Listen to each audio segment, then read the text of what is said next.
el precioso legado de sus trabajos intelectuales, aquellos que han influido de un modo sensible en el progreso universal, personificando, por decirlo así, los puntos más culminantes de su desenvolvimiento histórico. La tarea no era fácil, como bien se comprende, sobre todo cuando había que circunscribirse a un número bien limitado de personajes.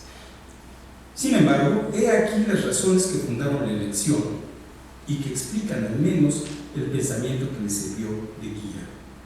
Y bueno, me extiendo otro parrafito porque creo que es útil. Continúa Vigil. Al procurar sintetizar un movimiento tan complejo a primera vista, se descubren 4 frentes capitales que señalan en su conjunto la línea ascendente y progresiva del pensamiento humano. Esas fuentes son la poética, la filosófica, la teológica y la científica. Por otra parte, si queremos concretar dicho movimiento en el tiempo y en el espacio, es decir, cronológica y geográficamente, hay que tomar como punto de partida ese oriente misterioso, cuna de la civilización que a través de los siglos, y cual si fuese siguiendo el curso del astro del día, ha ido avanzando hacia occidente. El texto del Gil, para quien quiera disfrutar, está en ese boletín, está rescatado porque va a dar pie a mencionar a cada uno de estos personajes. Pero bueno, cabe recordar que la historia del templo y el convento de San Agustín y la de la Biblioteca Nacional se vincularon cuando el gobierno del presidente Juárez eligió primero como sede de la última en 1867. Hay testimonios que dan cuenta de la riqueza y magnificencia del edificio agustino, levantaron un terreno cenagoso que los aztecas llamaban Soquiapa, lugar de lodo, en el siglo XVI. Sin embargo, no son muchos los documentos que tenemos sobre sus infortunios y su paulatino deterioro en la siguiente centuria. Carlos Martínez Asado revisa, estudia y ordena con espléndidas imágenes en el libro Rescate de San Agustín, editado por el Patronato Universitario de la Dirección General de ese patrimonio en 2012. También el arquitecto Luis Ortiz Macedo resume algunos detalles importantes en su artículo San Agustín, su contexto histórico, arquitectónico y urbanístico, publicado en un libro editado por nosotros en la Biblioteca Nacional, Triunfo de la República. Bueno, pues restaurada la República, la recuperación del lugar y el acondicionamiento de la nueva institución comenzaron de inmediato, pero avanzaron con lentitud por la falta de recursos. Refiere Ortiz Macedo con base en la historia de la Biblioteca Nacional de Luis González Obregón, que fue de los pocos que también a poco tiempo describió. Varios dibujos y planos acompañados de sus proyectos anexos fueron propuestos al gobierno para arreglar el edificio y hacer desaparecer hasta donde fuera posible el aspecto de iglesia que tenía. Se acordó aceptar el presentado por los arquitectos discípulos de la Academia Nacional de Bellas Artes, don Vicente Heredia y don Eleuterio Méndez. Bueno, hay más datos sobre las fechas que me voy a omitir para llegar a una parte que puede ser más interesante también. En efecto, la transformación del exterior del templo incluyó la demolición de la barra de arcos invertidos en una cruz de piedra. Todo el atrio se convirtió en un jardín rodeado por una verja de hierro confeccionada con las rejas del antiguo convento de la Encarnación, sostenida de trecho en trecho por columnas de cantería, coronada cada una con el busto de un autor mexicano distinguido. La adaptación del interior del templo significó mayor desafío. En opinión de Ortiz Macedo, la parte mejor lograda e incluso grandiosa fue el vestíbulo de los arquitectos que los arquitectos formaron debajo del coro. Ahorita se los voy a mostrar. Se los describo y a ver si lo pueden identificar, porque estas descripciones artísticas no son sencillas, pero dice, son 5 grandes columnas jónicas a cada lado, simulan sostener el techo, aunque este en realidad no es más que la bóveda del sotacoro del templo. Para eliminar en cuanto fuera posible el aspecto de iglesia en el interior, se cerraron los brazos del crucero, construyéndose en cada uno un muro como continuación de la nave, con 2 arcos iguales a los de las capillas y sus correspondientes ventanas y claraboyas en la parte superior. Se construyó una falsa bóveda de madera y estuco como prolongación de la nave hasta el presbiterio, y a este se le dio forma en medio hexágono. En el extremo opuesto se cerró con un muro del antiguo coro, quedando como único claro un gran arco dentro del cual se levanta una figura colosal del tiempo, que ahorita van a ver está perdida. Abajo, a los lados de la puerta de entrada, se colocaron 2 grandes medallones con los bustos en bajorrelieve de Juárez y de Martínez de Castro, ministro de Justicia e Instrucción Pública. En los arcos de las capillas y del crucero se colocaron grandes estantes de cedro divididos en 3 secciones para los niños. Vamos a pasear ahorita, si me da tiempo al final. Voy a la tercera parte víctima de esta ponencia, algunas reacciones críticas. A pesar de los esfuerzos de Eddie Maendes por lograr la transformación republicana del inmueble, algunas decisiones aconsejadas por su sensibilidad artística, como fue conservar el relieve de San Agustín, atribuido con reservas a Claudio de Arciniega, al igual que la capilla de la Tercera Orden, fueron duramente criticadas por liberales como Ignacio Ramírez, quien al referirse a los monumentos del porvenir ilustrado, entre los cuales señalaba que figuraban las bibliotecas y con mayor razón la Nacional, se preguntaba por qué se permitía afear su fachada con un recuerdo del espíritu y del arte frailescos. Y si ello se debía a la recomendación de la Academia de Bellas Artes, replicaba entonces, ¿por qué no se suprime ese extravagante adorno y a los profesores que le recomiendan?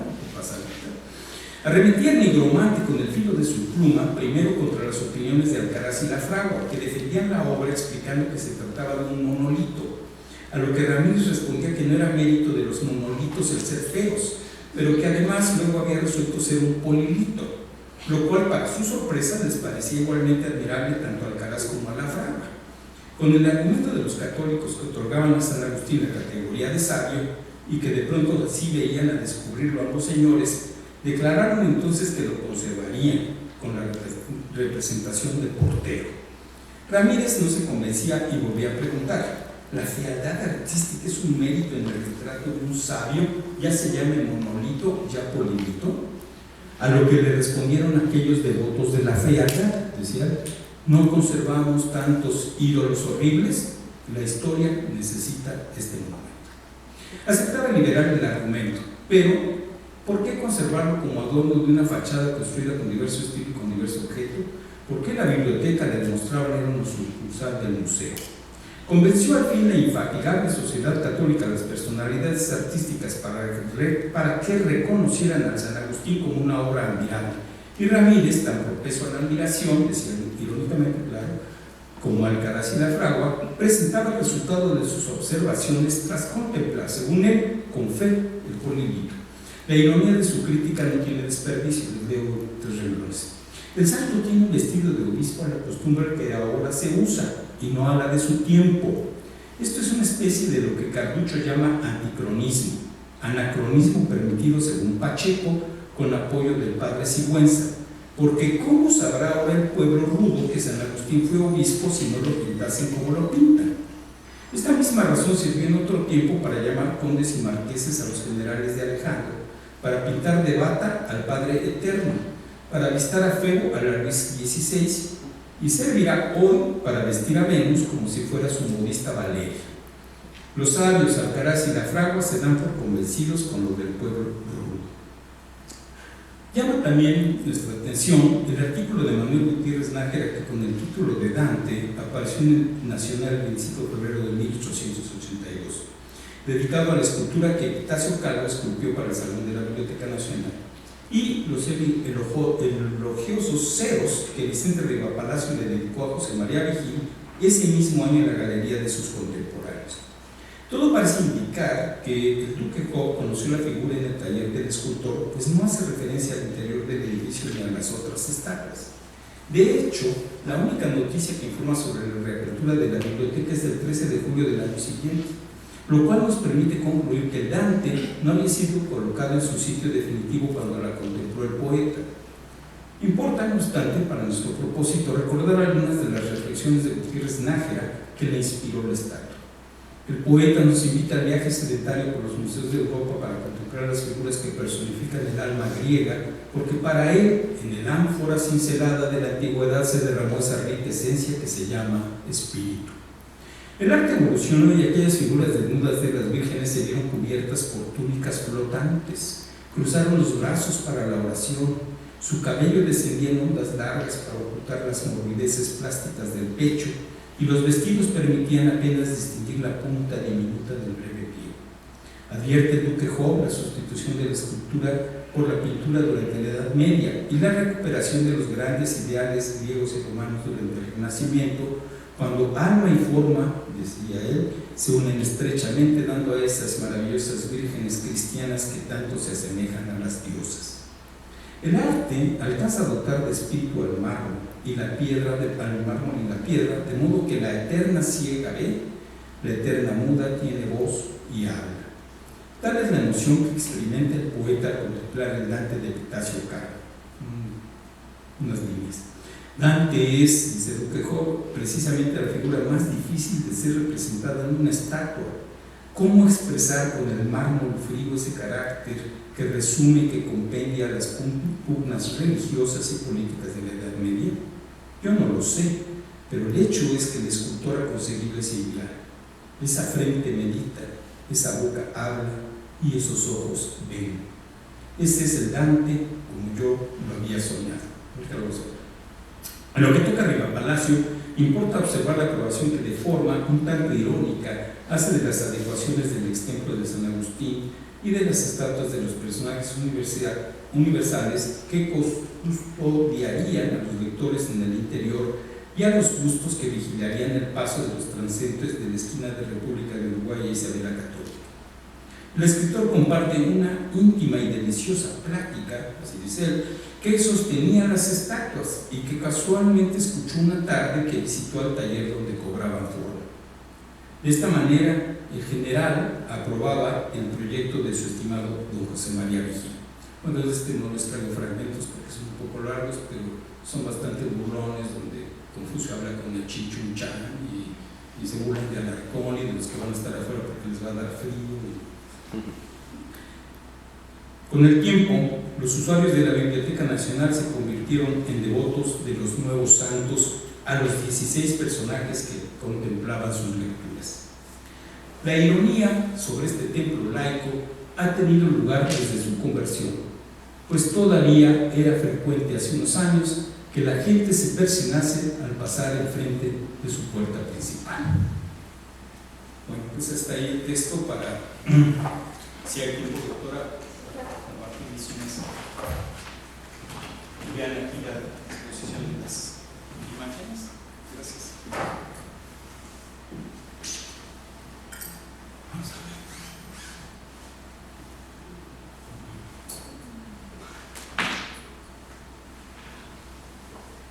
Bueno, ahí se ve. Pueden ver ahí, esa es la figura del padre de tiempo, que está atrás, que vamos a encontrar.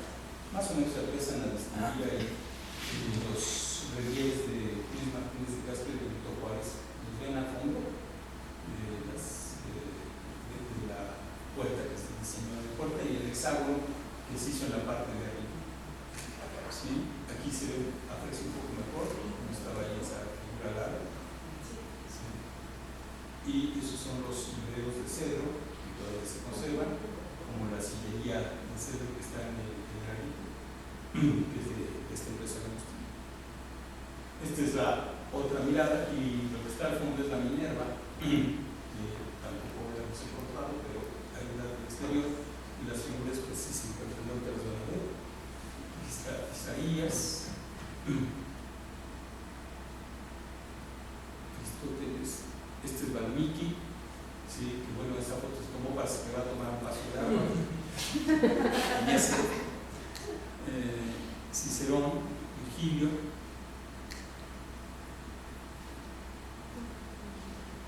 San Pablo, Orígenes, y este es el Dante, que me mencioné con las nácaras, se conserva en un estado. Copérnico y Juan Luis de Alarcón, Descartes, Cuvier y el monolito, como pueden ver, lo que describía que no le gustaba a Ramírez es este. De hecho, describe en su crítica y su resistencia que se conservase, que quería que lo quitaran, sí, pero fue lo único que se conservó del templo. No sé, como otra cosa que se conservó, pero que ahorita no les platico, que es el Cristo que estaba de la capilla de la Tercera Orden, que se conserva, pero para no tirarlo, lo taparon con un muro. ¿Sí? Pero ahí está, cuando podamos hacer una visita, se pasa casi. Fueron las dos partes, digamos, religiosas que se conservan. y bueno, esa iglesita que decía Ignacio Ramírez, que parecía que estaba volando, y las cabezas de los tres que están abajo parecía que era un insulto porque estaban pisoteando a los originales. Bueno, muchas gracias. Muchas gracias, maestra, por esto que creo que también sea muy interesante asomarnos más allá de estas discusiones, estas polémicas, por ejemplo, esto de Ramírez, ¿no? Con Alcaraz y la fragua, que uno pensaría que podrían estar como más armonizados en sus opiniones, pero bueno, muy interesante ver estas diferencias. Bueno, continuamos entonces con el doctor Gerardo Francisco Gabriel Encinas, de la Universidad de Sonora, quien nos presenta la ponencia Ignacio Manuel Altamirano, desespañolización y pintura histórica en México. Adelante, doctor, por favor. Gracias. Bueno, agradeciendo la oportunidad y el gusto de estar aquí, de estarles acompañando, pues sin más comienzo diciendo lo siguiente. En 1963, Javier Monsen afirmaba que un papel de primera importancia es el que corresponde a Ignacio Manuel Altamirano dentro de la crítica artística del siglo XIX. Soy de la opinión, decía el estudioso michoacano, que aún es mucho lo que se desconoce de la crítica de arte que Altamirano escribió y que será de indudable interés llegar a verificar si existe cierta continuidad o analogía de criterio entre esta y la labor teórica que desarrolló en la literatura. Comparto los señalamientos y expectativas del estudioso de arte michoacano, pues considero que efectivamente hubo continuidad entre los planteamientos literarios, novelescos del escritor nacido en Tixla y la crítica de arte que desarrolló. Y es que luego de la restauración de la legalidad republicana a mediados de 1867, con el espíritu de conciliación que buscó fomentar con las veladas literarias y las tertulias dominicales de la sociedad Nezahualcóyotl, así como con el proyecto de regeneración cultural y literaria nacionalista que impulsó con la publicación del Renacimiento en 1869 y de su vasta obra crítica y reflexiva durante las décadas siguientes, en prólogos, artículos, panorámicas, epístolas, Ignacio Manuel Altamirano emprendió una especie de cruzada no solo literaria, novelesca, sino cultural, artística, con la intención de desvelar los valores, la sensibilidad, el temperamento y las conductas que definían a México y el mexicano, más allá del costumbrismo tipificador del periodo previo que habían liderado las certezas de la Academia de Letrán, las que, eso sí, tanto habían contribuido a fundar una literatura nacional. Por eso, en su completo estudio del liberalismo triunfante, Luis González y González afirmaba, casi a la manera de una nota al pie, que la política mexicanizadora de las letras y las artes de la República restaurada tuvo como animador a Ignacio Manuel Altamirano, quien con las actividades mencionadas antes, tertulias, publicaciones, procuró hacer una literatura nacional. De ese furor por ser de su tiempo y de su tierra y por dejar de ser sucursal de la cultura española, decía González y González, nacieron los cuadros de costumbres mexicanas, las novelas costumbristas, los romances históricos, los aludidos novelones de asunto colonial y también, y esto quiero subrayarlo yo, la pintura de paisajes de Salvador Murillo, Luis Coto y el genial José María Velasco, y la pintura histórica de Félix Parra, Pablo Valdés, Leandro Izaguirre, Primitivo Miranda, Joaquín Ramírez, Daniel del Valle, Adrián Unzueta, Petronilo Monroy, o la escultura indigenista de Miguel Noreña, Gabriel Guerra, Alejandro Casarín Salinas, entre muchos otros, y aún la música de aquel distraído partero que se llamaba Aniceto Ortega. Pese a lo general de la afirmación, me resulta particularmente revelador el señalamiento de Luis González, pues por un lado sugiere continuidades entre el proyecto novelesco y cultural nacionalista de Altamirano y el sentimiento antiespañolista que resurgió con especial contundencia en plena guerra contra el invasor franco-austriaco en 1865, manteniéndose vigente y determinando un buen número de manifestaciones ideológicas, artísticas y culturales durante la República restaurada y el primer porfiriato. Por otro lado, aunque sin problematizar ni desarrollar mayormente, son sugerentes las consideraciones del historiador, pues plantean la necesidad de comprender las concomitancias temáticas, históricas, artísticas que compartieron la literatura y las otras artes, no desde la especificidad de una serie, no desde la serie literaria o pictórica o escultórica o musical nada más, sino desde la integralidad semiótica de la cultura mexicana del último tercio del siglo XIX. Establecido esto, comienzo recordando que en 1868, en Revistas Literarias de México, Ignacio Manuel Altamirano consideraba que aquí en nuestra tradición literaria no se ha cultivado sino la novela histórica y muy poco la de sentimiento, la verdadera novela. Para la instrucción popular es evidentemente más útil la primera, para la belleza literaria se presta más la segunda.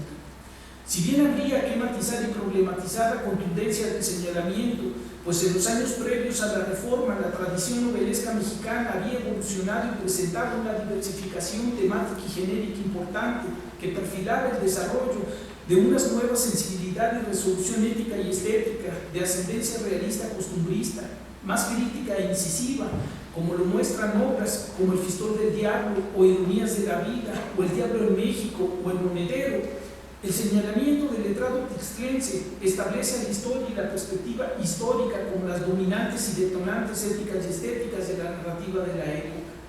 Ese perfil protagónico de la historia y la perspectiva historicista dentro de la entonces naciente tradición novelesca nacional, decía Altamirano que respondía a un criterio de verdad ejemplarizante que buscaban representar los creadores mediante la copia de la naturaleza, del alma nacional, solo que no necesaria ni únicamente una copia meramente física, externa, de formas, apariencial, sino una copia de los valores y conductas moralmente congruentes que eran representados, humanizados por los personajes novelescos, misma reproducción valorativa y moral que inducía a los lectores al reconocimiento, sobre todo a la emulación de dichos valores y conductas. Importante resulta que posteriormente el maestro identifique explícitamente el sentido y función de los textos culturales, sean novelas, textos sociológicos, pictóricos o musicales, no necesaria o únicamente con el conocimiento de temas y situaciones del pasado, sino sobre todo con la captación o representación de los valores y actitudes, de la sensibilidad y temperamento que las crisis o coyunturas históricas desvelaban y que eran así concientizadas y emuladas por los lectores. Señalamiento que reconoce es el gran aporte de la novela de la República Restaurada y que recuerda o se adelanta a las teorizaciones de George Lukács en torno a la novela histórica, aspectos que Altamirano señala en prólogos como el de Calvario y Tabor de Vicente Rivapalacio o en sus estudios titulados Revistas Literarias de México o La Novela en México en 1870. Estas certezas históricas ejemplarizantes y formativas, que son el núcleo detonador de su reconocido y trascendente proyecto de literatura nacional, Altamirano las hace extensivas a las demás artes, a la música, a la escultura, sobre todo a la pintura, como lo señala en textos como La pintura histórica en México, El Salón en 1879-1880, Revista, la Escuela Nacional de Bellas Artes, República Artística y Monumental, entre otros.